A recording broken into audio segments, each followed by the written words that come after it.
O som distante de vozes ecoava pelos corredores do palácio em Suzã. Era um dia comum para a corte do rei Artaxerxes, mas, para Neemias, o copeiro real, aquela manhã carregava um peso diferente. Ele servia o vinho ao rei com a mesma postura respeitosa de sempre, mas o coração estava longe dali, batendo acelerado por notícias que ainda ecoavam em sua mente. Alguns dias antes, seu irmão Hanani havia chegado da região de Judá, trazendo palavras que feriram mais do que qualquer golpe de espada. Jerusalém, a cidade amada, a cidade dos antepassados, estava em ruínas. Os muros que um dia foram símbolo de segurança, agora eram apenas pedras espalhadas. Os portões haviam sido queimados e o povo vivia humilhado, vulnerável e com medo. Neemias ouviu cada palavra como se fosse uma ferida aberta. Ao se recolher naquela noite, ele não conseguiu comer. As imagens vinham à sua mente como se estivesse lá. Homens cabisbaixos andando pelas ruas, crianças brincando em meio aos escombros, mulheres carregando jarros por vielas destruídas, enquanto olhares desconfiados observavam cada passo. O som do vento atravessando brechas nos muros parecia um lamento, como se a própria cidade chorasse. Por dias, Neemias chorou. Ele se sentou, jejuou e orou ao Deus dos céus. Suas orações não eram curtas ou formais, eram gemidos de alguém que sentia a dor do seu povo como se fosse sua própria carne. Senhor, Deus dos céus, Deus grande e temível, guarda-o a aliança e a misericórdia para com aqueles que te amam e guardam os teus mandamentos. Ouve agora a minha oração. As lágrimas desciam enquanto ele confessava os pecados da nação, reconhecendo que a ruína de Jerusalém era consequência de desobediência, mas também lembrando a promessa de Deus, que se o povo se arrependesse, ele os reuniria novamente e restauraria o que foi perdido. Neemias não era sacerdote nem profeta, era um homem comum, colocado em uma posição incomum, copeiro do rei, um cargo de extrema confiança. Ele tinha acesso diário ao monarca, mas também estava sujeito a protocolos rígidos. Falar algo sem ser perguntado podia custar a vida. Ainda assim, Neemias sabia que não poderia ficar em silêncio. O peso da missão era maior que o medo. Os dias se tornaram semanas, e a tristeza no rosto de Neemias começou a chamar atenção. No Império Persa, aparecer triste diante do rei era perigoso, pois podia ser interpretado como desrespeito. Mas naquele dia, Deus moveu o coração do monarca. Artaxerxes olhou para ele e perguntou: "Por que o seu rosto está triste, se você não está doente?" Isso só pode ser tristeza do coração. Neemias tremeu. Ele orou silenciosamente e respondeu: "Que o rei viva para sempre. Como não estaria triste o meu rosto, se a cidade, onde estão os túmulos de meus pais, está em ruínas e os portões foram destruídos pelo fogo?" O rei o encarou por alguns instantes. Depois perguntou: "O que você deseja?" Esse era o momento. Neemias respirou fundo, fez mais uma oração rápida e falou com coragem. Pediu para ser enviado a Judá, para reconstruir a cidade. Surpreendentemente, o rei não apenas concordou, mas perguntou quanto tempo ele precisaria e ofereceu cartas de autorização e suprimentos para a jornada. Neemias pediu também madeira da floresta real para os portões e para as casas que precisariam ser erguidas. Tudo foi concedido. Assim começou a viagem. Neemias partiu com uma pequena comitiva, portando cartas reais que garantiam passagem segura e suprimentos.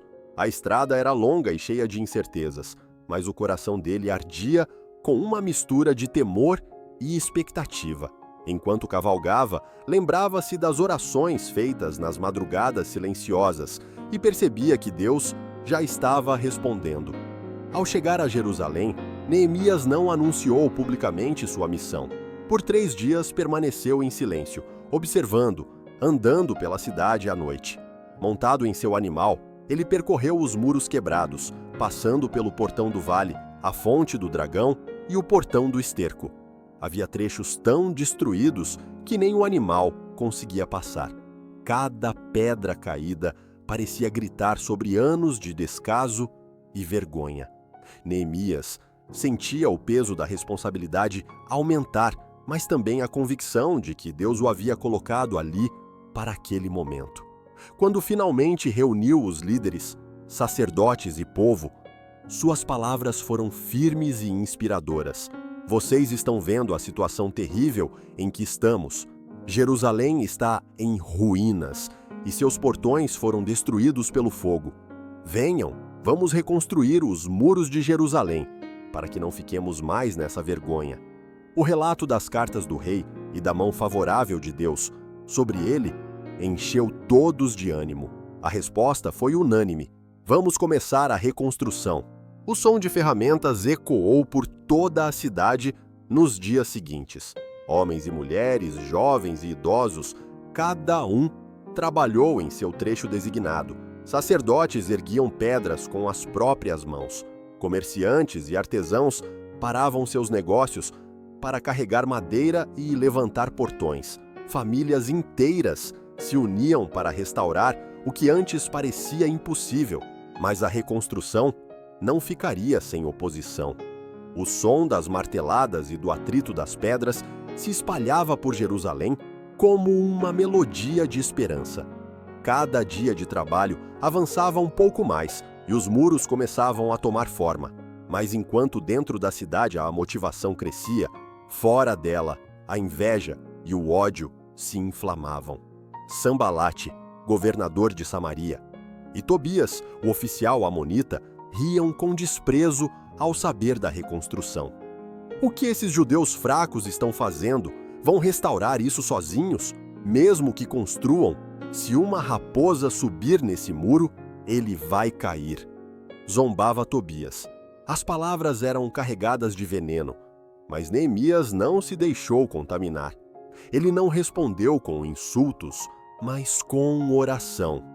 Ouve, ó nosso Deus, como somos desprezados, faz recair sobre eles a afronta. E o trabalho continuou.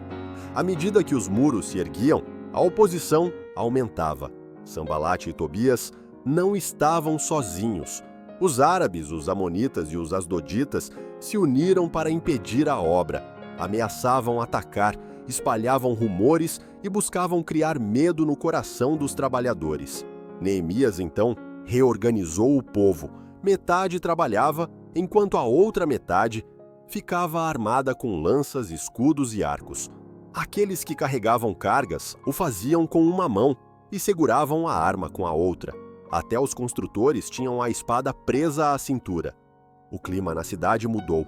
O som das ferramentas era acompanhado pelo tilintar das lâminas. Neemias caminhava entre eles lembrando: não tenham medo deles. Lembrem-se do Senhor, grande e temível, e lutem pelos seus irmãos, seus filhos e suas filhas, por suas mulheres e suas casas. Essas palavras reacendiam a chama no coração do povo. Mesmo assim, os inimigos tentavam outras estratégias. Sanbalate enviou mensageiros convidando Neemias para se encontrar com ele em Ono.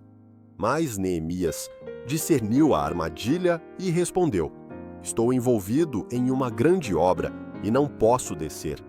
4 vezes repetiram a proposta, e 4 vezes ele respondeu da mesma forma. Então veio uma carta aberta, acusando Neemias de conspirar contra o rei para se tornar rei em Judá. Era uma mentira descarada, espalhada para criar medo e desacreditar sua liderança. Neemias simplesmente orou: agora, Senhor, fortalece as minhas mãos. Além dos inimigos externos, surgiram problemas internos. Os pobres reclamavam que estavam hipotecando suas terras e vendendo seus filhos como escravos para sobreviver. Neemias ficou indignado ao ver o povo explorando o próprio povo. Convocou os líderes e disse: o que vocês estão fazendo não está certo. Não deveriam andar no temor de nosso Deus para evitar a zombaria das nações inimigas? Diante dessa confrontação, os nobres concordaram em devolver tudo o que haviam tomado. Os dias se transformaram em semanas. O sol castigava durante o dia e à noite o vento frio cortava a pele. Mas ninguém parava. Neemias, como líder, não se escondia em um lugar confortável. Ele trabalhava, vigiava e estava junto com o povo em cada momento. Finalmente, após 52 dias de esforço incansável, o último portão foi colocado no lugar. Os muros de Jerusalém estavam de pé novamente. Aquilo que parecia impossível se tornou realidade. As nações ao redor perceberam que a obra havia sido concluída com a ajuda do nosso Deus. O som da vitória ecoava pela cidade, mas Neemias sabia que a missão ainda não estava completa. Era hora de restaurar não apenas as paredes, mas também o coração do povo. O sol nascia por trás dos montes quando a cidade começou a se encher de um movimento incomum. Homens, mulheres e crianças se reuniam na praça diante do portão das águas. Não havia barulho de ferramentas naquele dia. Não se ouvia o som das marteladas ou o arrastar das pedras. O que ecoava agora era o murmúrio do povo, ansioso por ouvir as palavras que moldaram sua identidade. O escriba Esdras subiu em uma plataforma de madeira feita especialmente para a ocasião. Ao abrir o rolo da lei de Moisés, um silêncio reverente tomou conta da multidão. Quando ele começou a ler, as palavras ecoaram pela praça e o povo, instintivamente, ficou de pé. Era como se aquelas frases antigas ganhassem vida novamente, penetrando corações cansados e mentes distraídas. Neemias estava ali, observando. Reconstruir muros era importante, mas reconstruir a fé era essencial.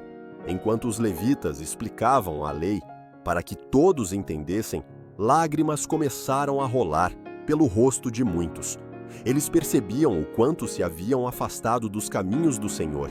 Mas Neemias e Esdras disseram: "Este dia é consagrado ao Senhor. Não se entristeçam, pois a alegria do Senhor é a nossa força." E assim, o choro deu lugar à celebração. Famílias prepararam refeições e compartilharam umas com as outras.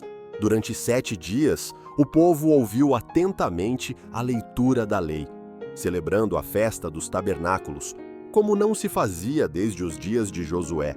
Depois disso, houve um momento solene de confissão. O povo se reuniu novamente, vestindo roupas simples e com o rosto em sinal de humildade. Durante horas, confessaram os pecados próprios e de seus antepassados. Foi uma catarse espiritual, um retorno à essência da aliança com Deus. Neemias, como governador, e Esdras, como sacerdote e escriba, lideraram uma renovação formal dessa aliança. Juraram seguir a lei do Senhor, guardar o sábado, sustentar o templo e viver segundo os mandamentos. Jerusalém não era mais apenas uma cidade fortificada. Era uma comunidade restaurada espiritualmente, com um povo que entendia seu propósito diante de Deus. Os muros agora cercavam não apenas casas e ruas, mas um coração coletivo renovado. Neemias continuou a governar com integridade, recusando-se a usar sua posição para proveito próprio. Ele sabia que liderança verdadeira não se media por privilégios acumulados, mas pelo serviço prestado. Seus dias eram gastos cuidando do povo, protegendo a cidade e mantendo viva a chama da devoção. Anos se passaram, e mesmo quando surgiam novas ameaças ou desafios internos, a memória daqueles 52 dias de reconstrução permanecia viva. Não era apenas a lembrança de pedras empilhadas, mas da fé que uniu uma nação e do Deus que mostrou, mais uma vez, que nada é impossível para quem confia nele. E assim, Jerusalém permaneceu de pé, não apenas pelas mãos calejadas que levantaram seus muros, mas pela mão poderosa de Deus, que sustentou cada pedra, cada coração e cada promessa. Naquela época em que Jesus caminhava pelas estradas empoeiradas da Judéia, multidões o seguiam não apenas para presenciar milagres, mas também para ouvir palavras que tocavam profundamente a alma. O povo estava sedento de respostas, perdido em meio a tradições, regras pesadas impostas por líderes religiosos e uma vida dura, repleta de desafios sociais. Em meio a esse contexto, surgiu uma das histórias mais impactantes já contadas pelo mestre, a parábola do bom samaritano. Tudo começou quando um intérprete da lei, alguém que conhecia profundamente as escrituras e as tradições judaicas, aproximou-se de Jesus. Ele não queria apenas aprender, mas pôr Jesus à prova, como muitos fariseus e escribas faziam. Com um ar de segurança e talvez de superioridade, perguntou: Mestre, que farei para herdar a vida eterna? Jesus, com sua sabedoria divina, não respondeu de forma direta. Em vez disso, fez o homem refletir sobre o que ele mesmo já conhecia. O que está escrito na lei? Como lês? O intérprete, citando corretamente, respondeu: Amarás o Senhor teu Deus de todo o teu coração, de toda a tua alma, de todas as tuas forças e de todo o teu entendimento, e ao teu próximo como a ti mesmo. Jesus, olhando-o com serenidade, afirmou: Respondeste bem, faze isso e viverás. Mas aquele homem, querendo justificar-se e talvez se eximir de responsabilidades mais profundas, replicou: E quem é o meu próximo? Foi nesse momento que Jesus iniciou uma parábola que atravessaria gerações, ensinando não apenas quem é o próximo, mas como devemos nos relacionar com ele. Jesus então contou: certo homem descia de Jerusalém para Jericó. Essa estrada era conhecida por sua periculosidade. Ligava uma cidade situada no alto, Jerusalém, até Jericó, localizada abaixo do nível do mar, próxima ao rio Jordão. O caminho era íngreme, com curvas estreitas e ladeado por rochedos e cavernas, locais perfeitos para salteadores se esconderem. Todos os que ouviam a história sabiam do perigo. Aquela estrada era chamada, inclusive, de caminho de sangue, tamanha a quantidade de assaltos que ali ocorriam. Na parábola, o homem viajava sozinho. Talvez fosse um comerciante retornando de negócios, talvez um peregrino que havia adorado no templo. O fato é que, sem companhia e sem proteção, tornou-se um alvo fácil. De repente, salteadores o surpreenderam. Armas rudimentares, talvez facas ou pedaços de pau, caíram sobre ele. Eles o espancaram com violência, arrancaram-lhe as vestes e levaram tudo o que possuía. Não satisfeitos, deixaram-no meio morto, estendido no chão, sangrando, debilitado e sem condições de se levantar. A cena era brutal. O homem respirava com dificuldade. O pó da estrada, misturado ao sangue, marcava sua pele, e sua consciência oscilava entre a vida e a morte. O silêncio da estrada, antes interrompido por gritos de dor, agora era apenas o som de um corpo agonizante, exposto ao calor escaldante do sol. Enquanto Jesus narrava, o povo se inclinava para ouvir, imaginando a cena em detalhes. Era fácil visualizar aquele viajante em estado de abandono. Muitos dos ouvintes talvez já tivessem passado por aquela estrada e sentido o medo de uma emboscada. Outros talvez conhecessem alguém que havia sofrido ataques semelhantes. A parábola, portanto, era realista, concreta, próxima da vida cotidiana. Foi então que Jesus prosseguiu. Pelo mesmo caminho, descia um sacerdote. O sacerdote era alguém respeitado, que servia no templo, oferecia sacrifícios e representava a ligação entre o povo e Deus. Ao vê-lo aproximar-se, a expectativa dos ouvintes crescia. Afinal, se havia alguém que deveria ajudar, seria esse homem religioso, dedicado ao serviço de Deus. Mas a cena surpreendeu. O sacerdote viu o homem caído e passou de largo. Não se aproximou, não demonstrou compaixão. Talvez tenha pensado no risco de se tornar impuro ao tocar em alguém sangrando. Talvez temesse que o homem fosse uma armadilha e os salteadores ainda estivessem por perto. Talvez estivesse simplesmente com pressa de chegar a Jericó. O fato é que ele não ajudou. Em seguida, Jesus acrescentou: De igual modo, Um levita, chegando àquele lugar e vendo-o, passou de largo. O levita, assistente no templo, conhecedor da lei e dos serviços sagrados, também não se envolveu. Ele viu, reconheceu a dor, mas desviou o olhar e seguiu adiante. Esses detalhes causavam impacto nos ouvintes. 2 homens que representavam a religiosidade do povo haviam falhado no aspecto mais essencial, a misericórdia. Era como se Jesus expusesse a hipocrisia de uma fé que não se traduz em amor prático. O silêncio aumentava enquanto Jesus narrava. O viajante continuava no chão, quase sem forças, e a indiferença dos religiosos parecia condená-lo à morte. O homem jazia na estrada, quase inconsciente. O calor escaldante queimava sua pele ferida, e a poeira misturada ao sangue fazia suas feridas arderem ainda mais.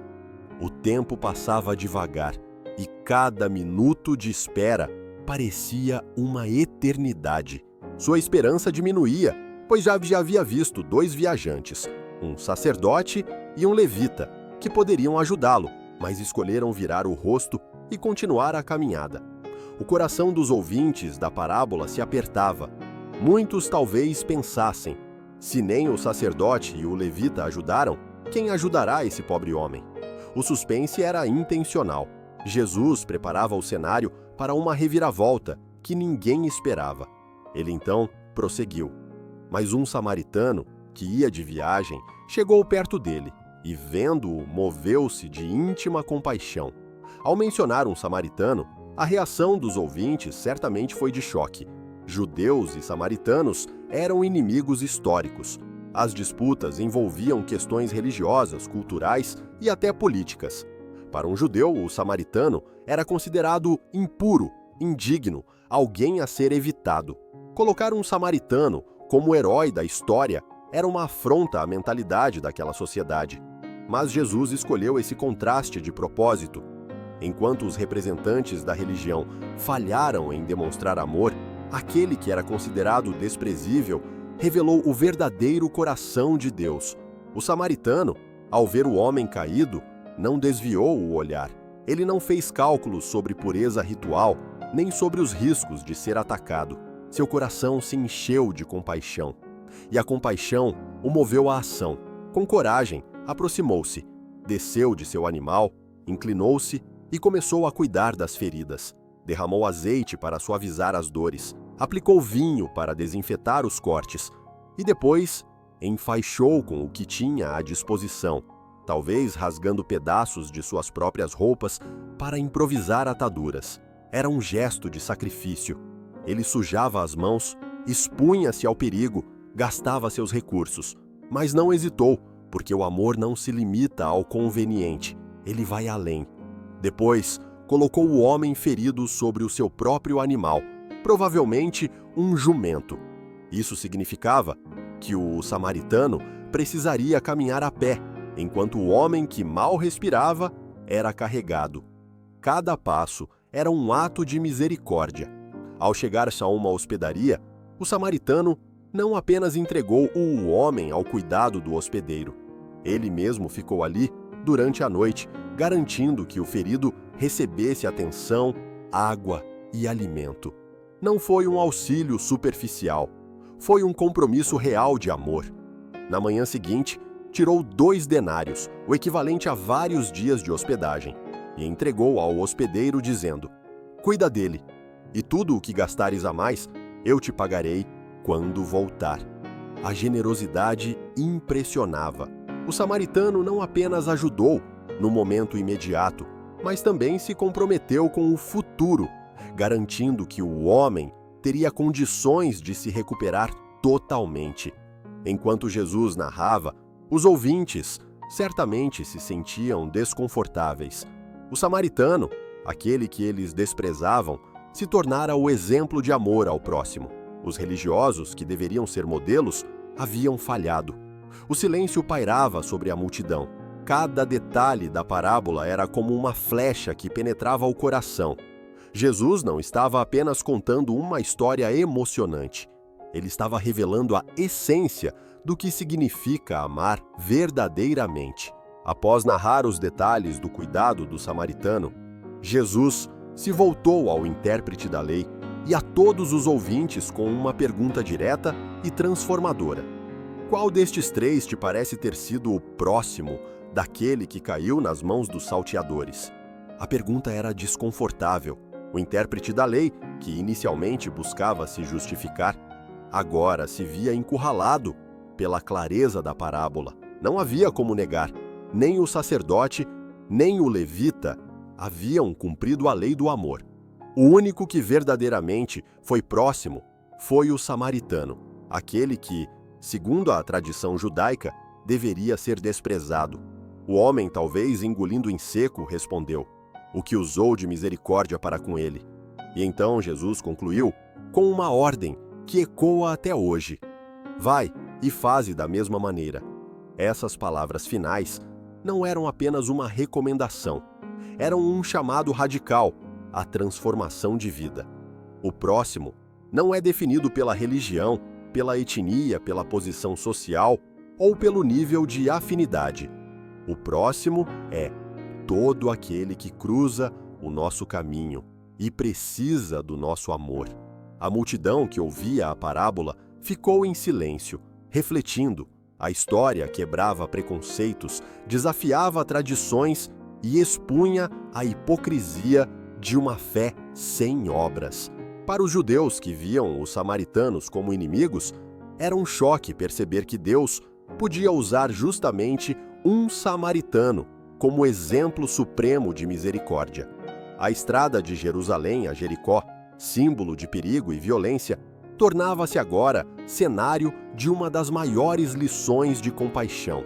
A figura do viajante ferido representava todos os que sofrem, os abandonados à beira do caminho, aqueles que a sociedade prefere ignorar. Já a figura do samaritano apontava para o coração de Cristo, que não se afasta da dor humana, mas se inclina, toca as feridas, cuida, carrega, investe e permanece. O sacerdote e o levita representavam uma religiosidade estéril, que conhece as Escrituras, mas não as aplica. Eles sabiam dos mandamentos, mas não permitiram que o amor transbordasse em ação.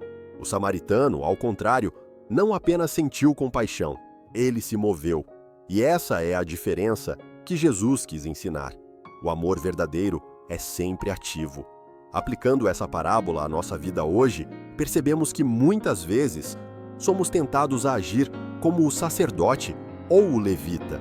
Desviamos o olhar diante da dor alheia, nos justificamos com desculpas, nos preocupamos mais com nossas agendas do que com o próximo. Mas Jesus nos chama a ser samaritanos, a amar sem fronteiras, a cuidar mesmo quando é desconfortável, a socorrer mesmo quando ninguém espera isso de nós. O bom samaritano nos lembra que a fé não se mede pelo quanto sabemos, mas pelo quanto amamos. É nas estradas empoeiradas do cotidiano que revelamos quem somos de fato. Quando paramos para ajudar, quando estendemos a mão, quando investimos tempo e recursos para aliviar o sofrimento do outro, aí sim cumprimos o mandamento de amar a Deus sobre todas as coisas e ao próximo como a nós mesmos. E assim Jesus encerrou a parábola deixando uma lição eterna: vai e faze da mesma maneira. Esse chamado ecoa para cada um de nós hoje. Diante de um mundo marcado por divisões, preconceitos e indiferença, a resposta de Cristo continua atual. Seja você o próximo de alguém. Escolha amar, escolha se compadecer, escolha agir. Nos dias antigos de Judá, quando o povo de Israel já havia enfrentado tantas guerras, idolatrias e restaurações, surgiu um rei que se destacou não apenas pela sua liderança política, mas principalmente pela sua fé em Deus: Ezequias. Ele reinava em Jerusalém em uma época marcada por ameaças externas e crises internas, mas também por grandes demonstrações do poder do Senhor. Ezequias subiu ao trono de Judá com apenas 25 anos de idade e governou por 29 anos. Diferente de muitos reis que o antecederam, ele decidiu colocar o coração no Senhor desde o início do seu reinado. A Bíblia nos conta que ele fez o que era reto aos olhos do Senhor, conforme tudo quanto fizera Davi, seu pai. Segundo Reis 18:3. Isso significa que Ezequias buscava andar em fidelidade, restaurando a adoração ao verdadeiro Deus e conduzindo o povo de volta ao caminho da obediência. Uma das primeiras medidas de Ezequias foi destruir os altares pagãos, cortar os postes ídolos e até mesmo despedaçar a serpente de bronze que Moisés havia levantado no deserto, porque o povo já estava idolatrando. Ele não tolerava dividir a glória de Deus com nada nem ninguém. Essa decisão mostrava sua firmeza e sua confiança no Senhor. O tempo passou e sua fidelidade resultou em proteção e livramento.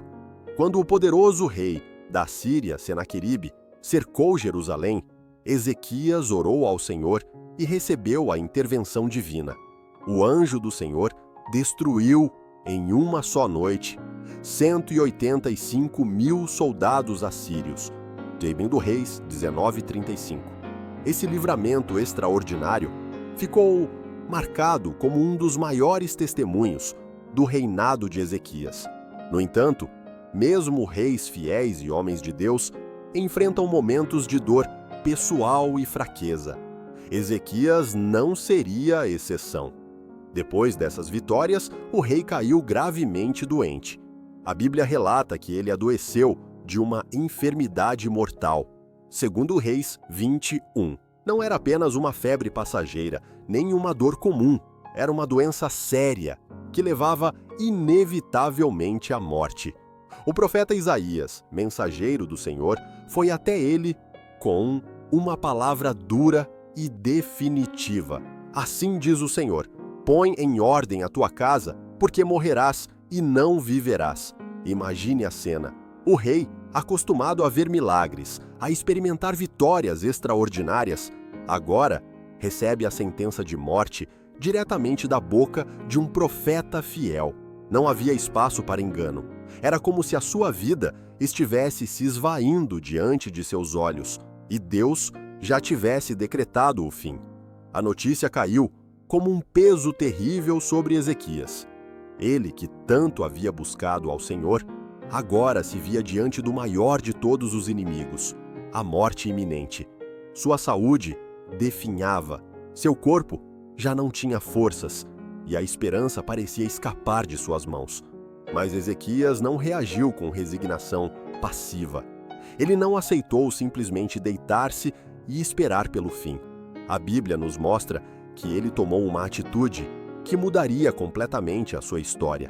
Virou o rosto para a parede, isolando-se de tudo e de todos, e começou a orar intensamente ao Senhor. Com lágrimas escorrendo pelo rosto, ele clamou: Ah, Senhor, lembra-te de que andei diante de ti em verdade e com coração perfeito, e fiz o que era reto aos teus olhos. Foi uma oração curta, mas profunda, carregada de sinceridade e emoção. Não eram palavras rebuscadas, mas um clamor desesperado de alguém que sabia que somente Deus tinha poder sobre a vida e a morte. Ele chorou muito diante de Deus, derramando sua alma. O cenário era dramático. O rei debilitado, o quarto escuro, o silêncio cortado apenas por gemidos de dor e súplica. Lá fora, o povo talvez não soubesse que naquele instante, uma das orações mais poderosas da história estava sendo feita. Ezequias não se apoiava em exércitos, nem em médicos, nem em riquezas. Ele colocava toda a sua esperança no Senhor. A sinceridade daquele clamor moveu o coração de Deus. Antes mesmo de Isaías sair do pátio central do palácio, o Senhor lhe falou novamente: Volta e dize a Ezequias, príncipe do meu povo, assim diz o Senhor, o Deus de Davi, teu pai. Ouvi a tua oração, vi as tuas lágrimas, eis que eu te sararei. Ao terceiro dia subirás à casa do Senhor. A resposta de Deus veio de forma imediata. Enquanto ainda se enxugavam as lágrimas no rosto de Ezequias, Isaías foi surpreendido pela voz do Senhor. O profeta, que já havia anunciado a morte do rei, agora recebia uma mensagem totalmente diferente. Isso demonstra como a oração pode mudar decretos, como o clamor sincero pode mover o coração de Deus e transformar até mesmo aquilo que parecia irreversível. Isaías voltou às pressas ao quarto do rei e anunciou: Assim diz o Senhor, o Deus de Davi, teu pai, ouvi a tua oração, vi as tuas lágrimas, eis que eu te sararei. Imagine a cena: um rei moribundo, já se preparando para a morte, recebe de repente a promessa de vida. Não apenas seria curado, mas também teria o privilégio de subir à casa do Senhor no terceiro dia. Essa não era apenas uma promessa de restauração física, mas também espiritual. Ezequias viveria para testemunhar o poder de Deus. E não parou por aí. O Senhor acrescentou: Acrescentarei aos teus dias 15 anos, e das mãos do rei da Síria te livrarei, a ti e a esta cidade. E defenderei esta cidade por amor de mim e por amor de Davi, meu servo. 15 anos, um presente extraordinário, uma extensão de vida concedida pela graça divina. Para um homem que estava no leito de morte, cada dia a mais era um milagre. Quanto mais 15 anos. Era como se Deus dissesse: Eu ainda não terminei a obra na tua vida, ainda há mais a cumprir. Isaías então ordenou que se aplicasse um bolo de figos sobre a úlcera do rei, como um meio visível da cura. Esse gesto simples mostrava que Deus pode usar coisas naturais para realizar o sobrenatural. O poder não estava nos figos, mas na palavra liberada pelo Senhor. Mesmo diante da promessa, Ezequias ainda buscou um sinal para confirmar a palavra profética. Seu coração, enfraquecido pela enfermidade, desejava uma evidência clara da intervenção de Deus. Então perguntou a Isaías: Qual será o sinal de que o Senhor me curará e de que ao terceiro dia subirei à casa do Senhor? Isaías respondeu com uma proposta surpreendente: Isto te será da parte do Senhor, como sinal de que o Senhor cumprirá a palavra que falou. Adiantará a sombra 10 graus ou voltará 10 graus? Era uma escolha impossível ao olhar humano. A sombra avançar 10 graus no relógio de sol era natural, mas retroceder 10 graus significava inverter o curso do tempo. Algo absolutamente milagroso. Ezequias escolheu o mais difícil, como prova incontestável do poder de Deus. Melhor será que a sombra volte 10 graus. Isaías clamou ao Senhor, e o impossível aconteceu. A sombra voltou 10 graus no relógio de Acaz diante dos olhos do rei. O tempo, que nunca retrocede, obedeceu à ordem divina como sinal da fidelidade da promessa. Aquele milagre era uma prova irrefutável de que Deus tinha o controle absoluto, não apenas sobre a vida e a morte, mas também sobre o tempo e a criação. Era a resposta divina para o coração aflito de Ezequias, garantindo-lhe que sua oração havia sido ouvida. Ezequias, então, se encheu de gratidão. Mais tarde, em um cântico registrado em Isaías 38, ele expressaria como foi doloroso sentir que a vida estava chegando ao fim e como foi glorioso receber de volta a esperança. Suas palavras transbordavam emoção. Tu lançaste para trás de ti todos os meus pecados. O Senhor veio salvar-me, pelo que, tangendo os instrumentos de cordas, nós o louvaremos todos os dias da nossa vida, na casa do Senhor. Isaías 38, 17 e 20. A história de Ezequias mostra que a oração não é apenas um recurso religioso, mas um encontro vivo com o Deus que se importa, que vê as lágrimas, que ouve o clamor e que responde no tempo certo. Sua súplica transformou a sentença de morte em uma nova oportunidade de vida. Após receber a cura e o sinal extraordinário de Deus, Ezequias experimentou dias de grande alegria e renovação. A notícia de sua recuperação correu por Judá e além das fronteiras, pois todos sabiam que sua doença era mortal e que o profeta havia declarado sua morte iminente. A transformação de sua condição era, portanto, um testemunho vivo da intervenção divina. Ezequias reconheceu que a sua vida agora pertencia totalmente ao Senhor. Ele havia sido salvo da morte, e isso lhe dava uma nova perspectiva. Cada dia era um presente, cada respiração era graça, cada passo era oportunidade de glorificar ao Deus que havia mudado o curso de sua história. O cântico que ele compôs, Isaías 38, revela a profundidade de sua experiência. Ele descreveu a dor de sentir que a vida estava sendo arrancada como a tenda de um pastor que se desarma ou como o fio que o tecelão corta. Mas, no mesmo cântico, exalta a bondade de Deus que o preservou. Tu, em amor à minha alma, livraste-a da cova da destruição, lançaste para trás de ti todos os meus pecados. Isaías 38, 17. Esse detalhe é essencial. A oração de Ezequias não apenas trouxe cura física, mas também perdão e restauração espiritual. Ele entendeu que sua vida estava nas mãos de Deus e que cada novo dia deveria ser vivido em gratidão e obediência. Entretanto, a história de Ezequias também traz lições de alerta. Mais tarde, quando recebeu mensageiros da Babilônia, seu coração se encheu de orgulho ao mostrar todos os tesouros de sua casa.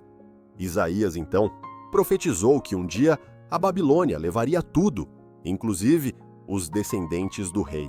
Esse episódio revela que, mesmo após grandes milagres, o coração humano é frágil e precisa permanecer humilde diante de Deus. Ainda assim, a marca principal da vida de Ezequias foi sua oração, que mudou o destino. Quando tudo parecia definido, quando a sentença era "vais morrer", ele dobrou os joelhos, derramou lágrimas, abriu o coração e Deus ouviu. Essa é a maior mensagem desta história. Nenhuma sentença é definitiva diante do poder da oração sincera. A história de Ezequias ecoa para nós de forma poderosa. Quantas vezes recebemos notícias que parecem irreversíveis? Quantas vezes ouvimos diagnósticos médicos, sentenças humanas ou previsões negativas que nos colocam contra a parede? É nesses momentos que a fé verdadeira se manifesta. Assim como Ezequias, precisamos aprender a virar o rosto para a parede e clamar ao Senhor. A parede, símbolo de intimidade, representa um momento em que não temos mais ninguém a quem recorrer. É ali, no silêncio da oração, que encontramos o Deus que vê as lágrimas e responde. Essa narrativa nos lembra que Deus ainda ouve orações. Ele continua a acrescentar dias de vida, a dar novas oportunidades, a reverter diagnósticos, a mudar decretos. A oração é a chave que abre portas impossíveis. Outro ponto importante é que a resposta de Deus não veio apenas em anos de vida acrescentados, mas também em livramento dos inimigos. Deus prometeu não só curar Ezequias, mas também proteger Jerusalém. Isso nos ensina que quando Deus age, Ele age por completo. Cura, restaura, liberta, protege e dá esperança. O sinal do relógio de Acás é outro marco inesquecível. Deus moveu o tempo para confirmar sua promessa. Isso nos mostra que Ele tem domínio absoluto sobre a criação, sobre os dias, sobre o tempo da nossa vida. Quando Ele diz, vivereis, nada pode antecipar o fim. A vida de Ezequias é um convite para nunca desistirmos diante das más notícias. Mesmo quando tudo parece acabado, há poder na oração sincera. O mesmo Deus que ouviu as lágrimas de um rei em Jerusalém é o Deus que hoje ouve o clamor do teu coração. Se Ezequias ganhou 15 anos, nós também podemos receber novos ciclos, novas chances, novas oportunidades. Talvez não sejam exatamente anos físicos, mas podem ser portas abertas, relacionamentos restaurados, saúde renova. Naquela tarde ensolarada, as margens do mar da Galileia estavam repletas de pessoas. Homens, mulheres e crianças haviam deixado suas casas, suas aldeias e até mesmo seus trabalhos para seguirem os passos de um homem que falava como nenhum outro. Esse homem era Jesus de Nazaré. Sua fama havia se espalhado por toda a região, não apenas por causa dos milagres que realizava, mas pela maneira como falava ao coração, como trazia esperança para os cansados e sentido para os que estavam perdidos. Muitos já tinham ouvido falar que ele curava os enfermos, que dava vista aos cegos e que até mesmo expulsava espíritos malignos. Mas mais do que isso, havia em suas palavras algo que ninguém conseguia explicar. Era como se cada frase viesse diretamente do coração de Deus, tocando as fibras mais profundas da alma. Naquele dia, a multidão era maior do que nunca. Estima-se que fossem milhares. Alguns estudiosos dizem 5.000 homens, sem contar mulheres e crianças. Era tanta gente que o terreno parecia se perder no horizonte. Muitos tinham levado seus filhos, idosos e amigos enfermos, pois queriam ver com seus próprios olhos se o que se dizia sobre Jesus era realmente verdade.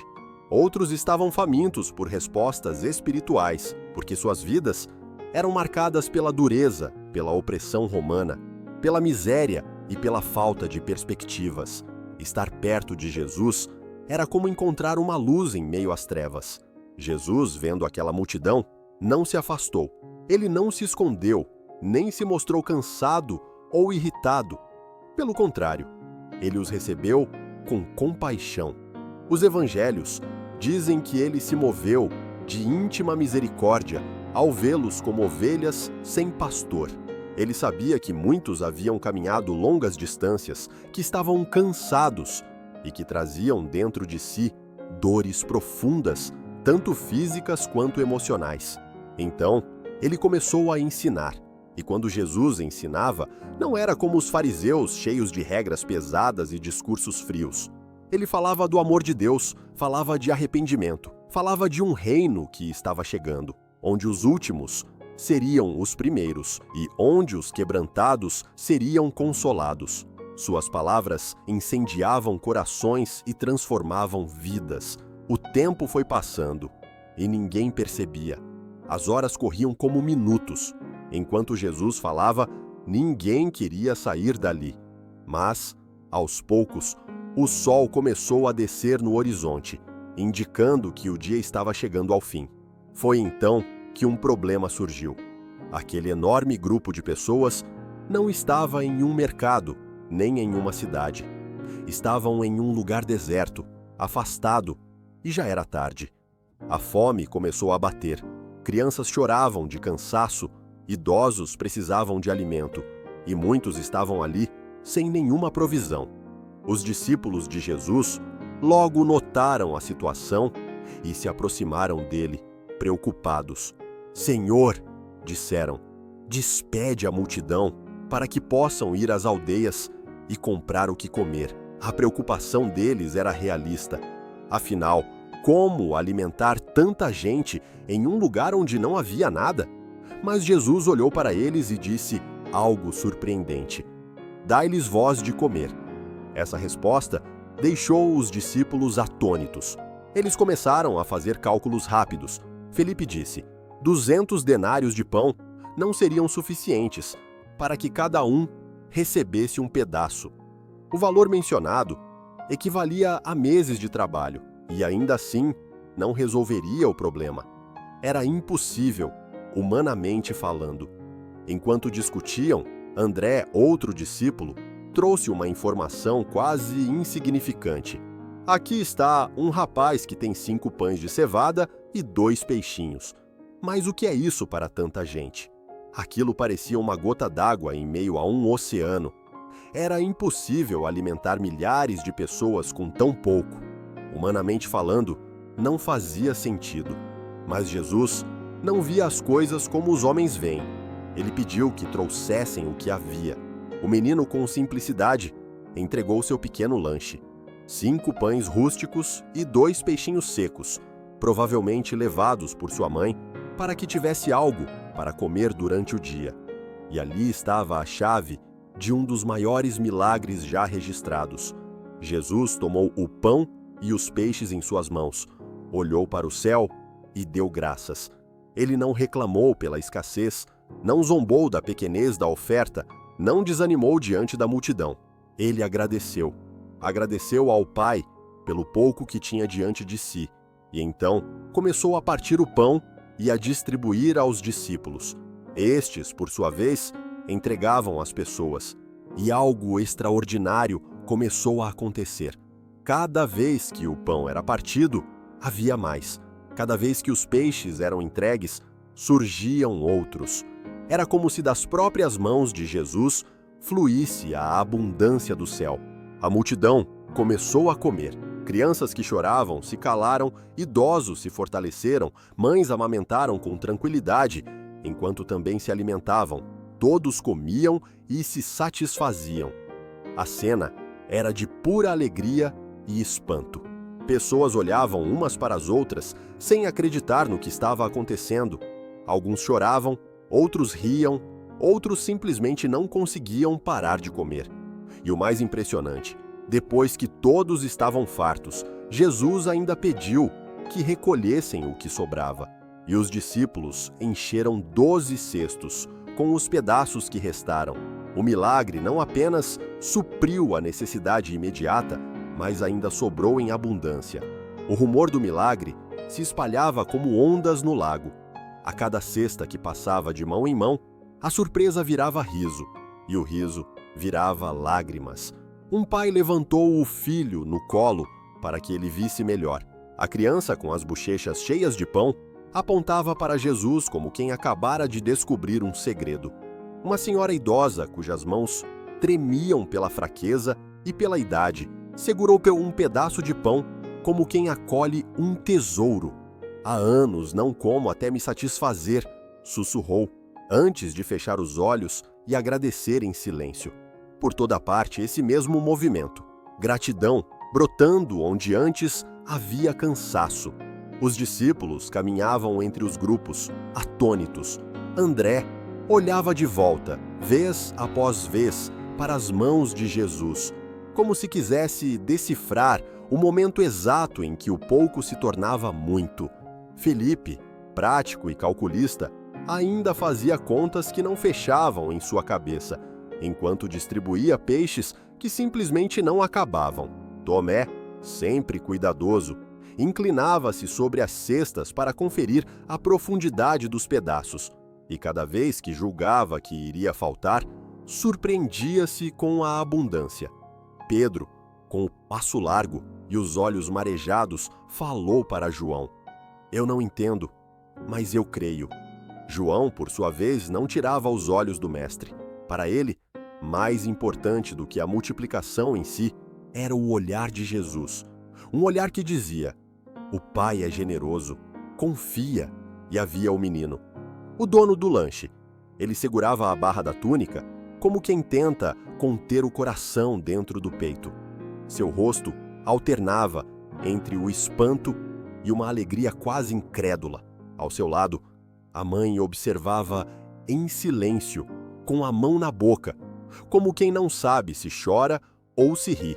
O menino procurou Jesus entre a multidão e, quando o viu, Jesus também o procurava. O mestre inclinou um pouco a cabeça num gesto simples, como quem diz: "Obrigado."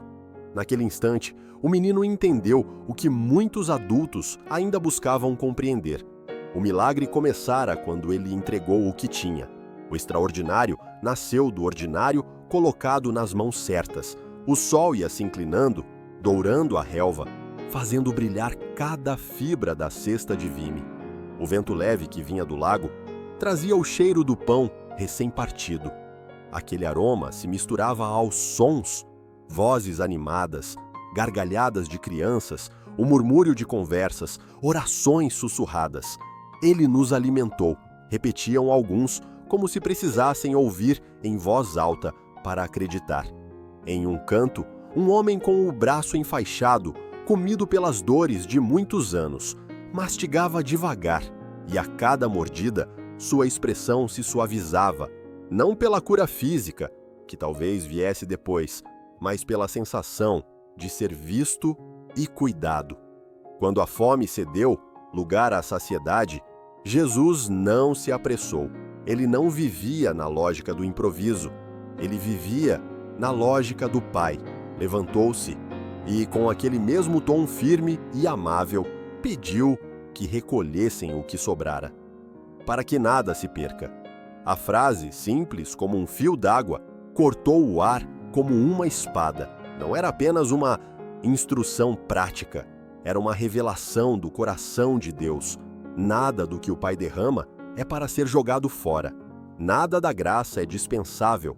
Nada do amor é supérfluo, nem mesmo as migalhas.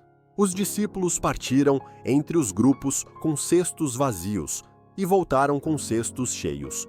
12 cestos, um para cada um deles, como se o mestre estivesse ensinando com objetos. Vocês distribuem, mas também recebem. Vocês servem, e o Pai cuida de vocês.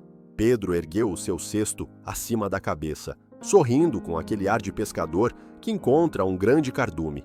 João, abraçando o seu cesto, parecia abraçar uma verdade. A abundância não é sobre acúmulo, é sobre confiança. Filipe, que antes fizera contas, agora fazia outra conta. Quando Deus está na mesa, a matemática é da generosidade e não da falta.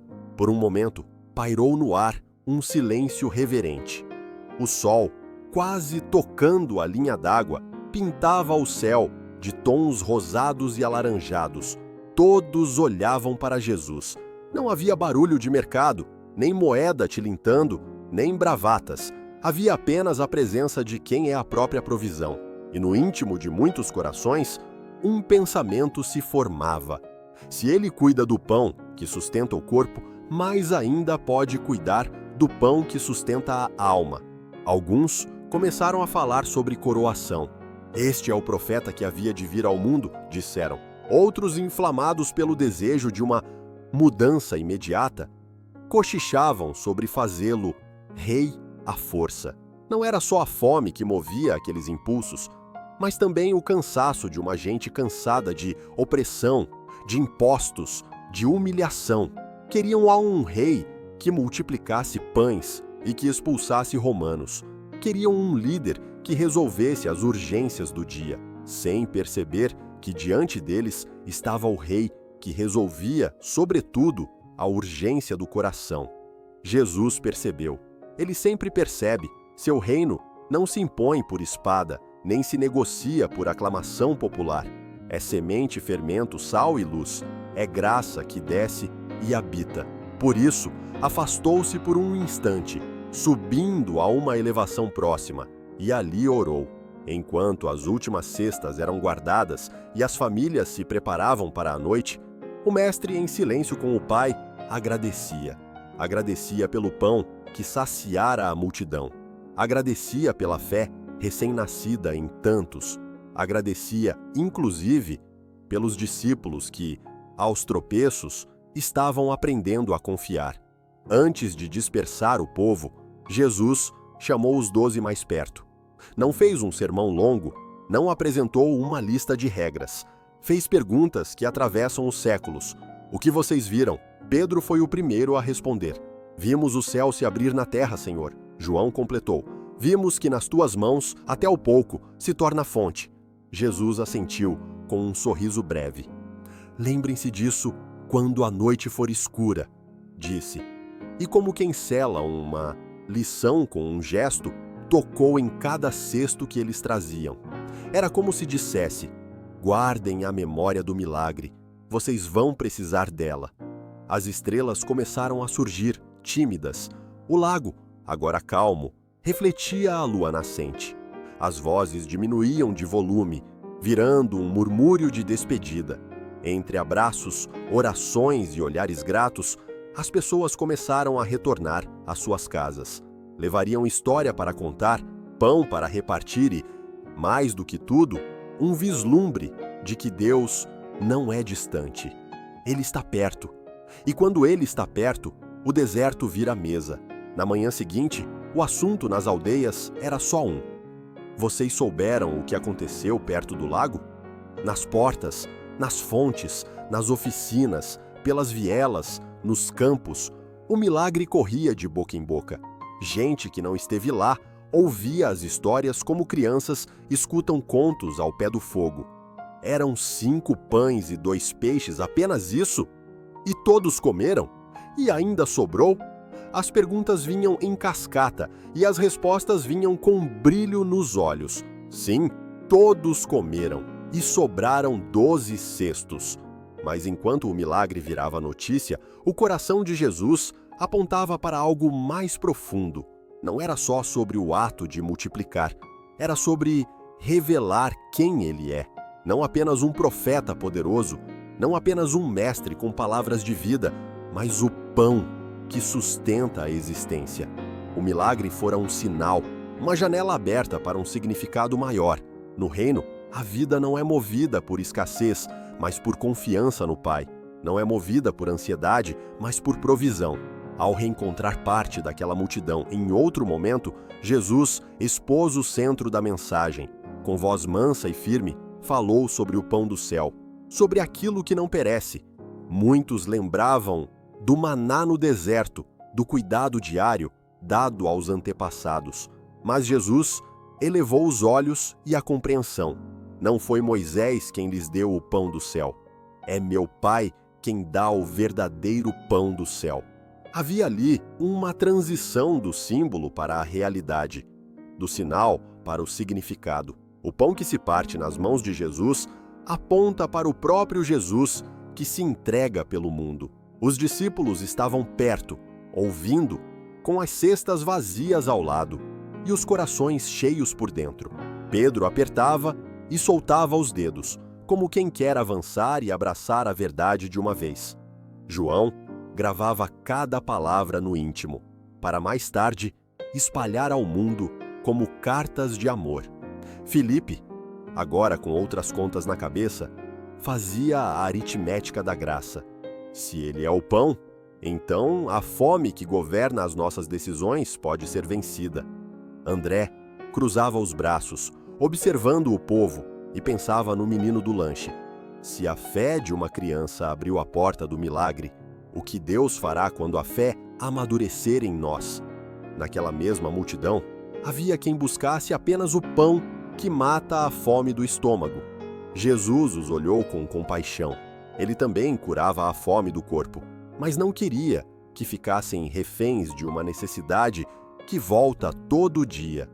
Ele apontava para um alimento que sustenta.